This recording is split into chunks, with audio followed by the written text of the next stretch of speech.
Let's take a moment and get a better handle on what I mean when I talk about information superabundance and get some sort of grasp about just the nature of the sheer amount of information that is available through just the internet alone.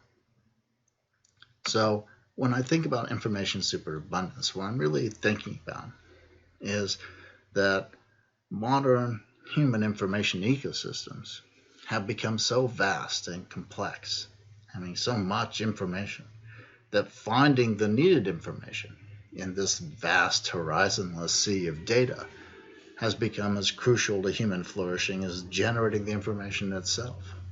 And so we can kind of understand information superabundance as a point at which finding information within an information ecosystem becomes as cognitively challenging as collecting information from the environment itself. And hence, the ecosystem starts to have no greater value than the environment. So let's try and get a handle on just how much information is available just through the internet. What is the claim I'm making about information superabundance cashed out? So let's look at it in some useful kind of metaphorical ways.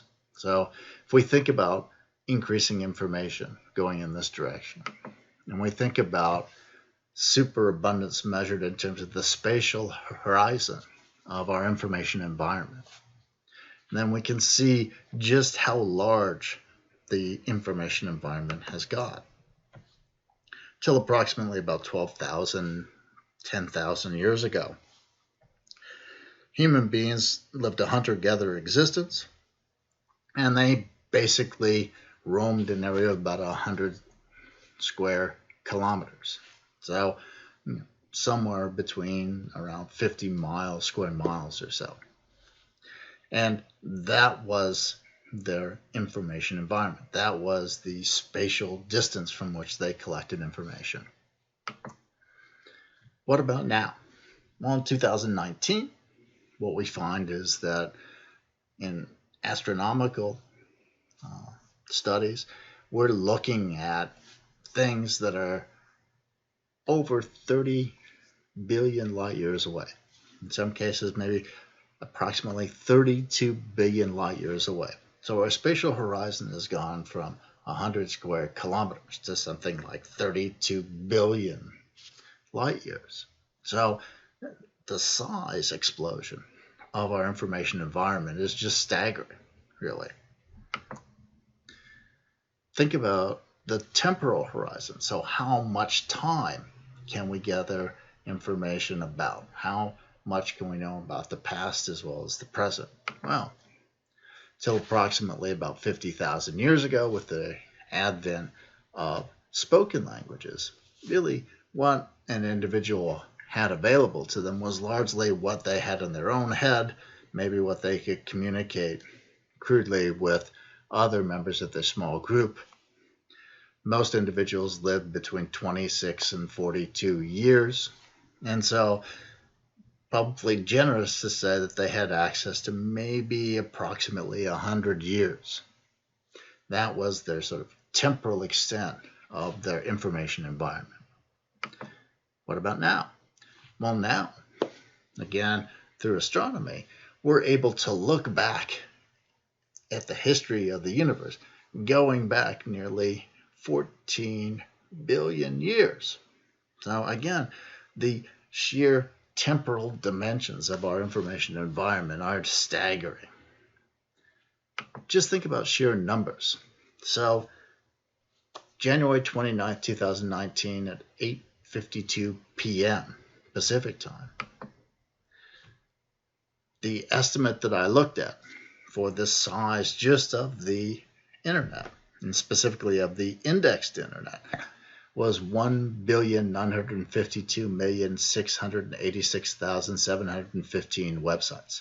And again, this is just the indexed website, which is a very small percentage of the internet. There's the dark web, where access to information is controlled through authorization, through specialized software, etc., etc.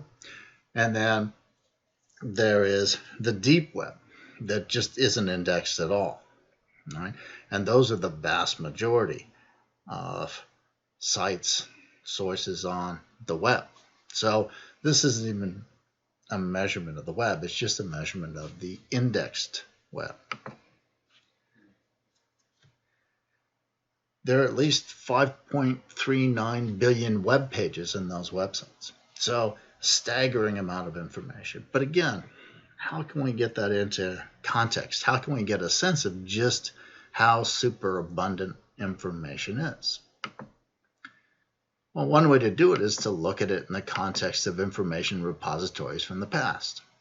So the oldest known library was the library at Elba, which is in Syria, and it dates from about 2500 BCE, somewhere in there, to 2250 BCE.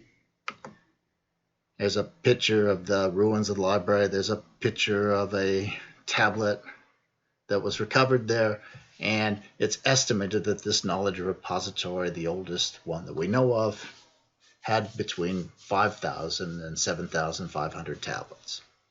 Right? And each of the tablets had about as much information as you might see there. When we look at the library of Ashurbanipal in Nivea, Mosul, nowadays, it was in existence approximately 668 BCE to 627 BCE. It was a Assyrian king. Here are the ruins of that library. And I mean ruins, they were bombed. There's a tablet that was recovered there. And it's estimated that they had about 30,000 tablets in that knowledge repository. So 668 BCE, and now we've got 30,000 tablets. So a dramatic increase, and yet really not that much. Library at Alexandria.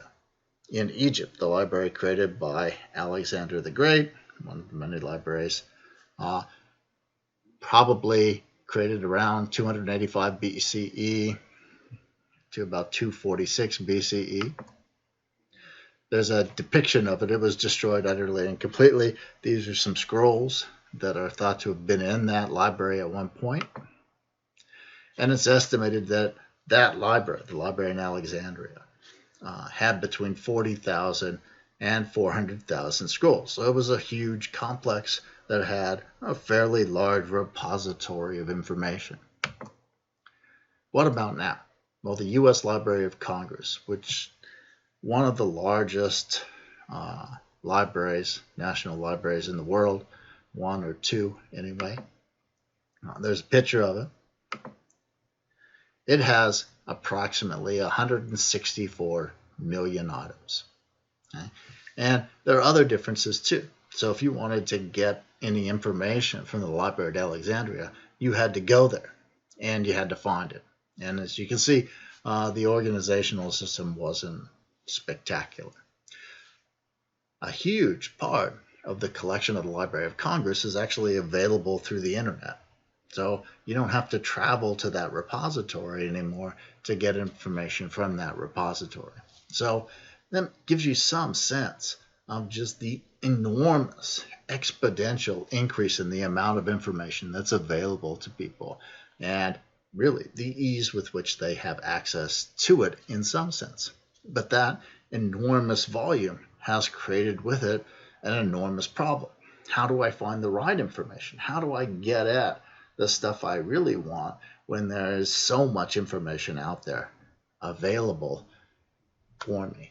In other words, how do I go from something like this, where I'm just trying to find the right scroll in this pile of scrolls? Well, what we want to do in the next lecture is look at the way the visual system dealt with its superabundance of information.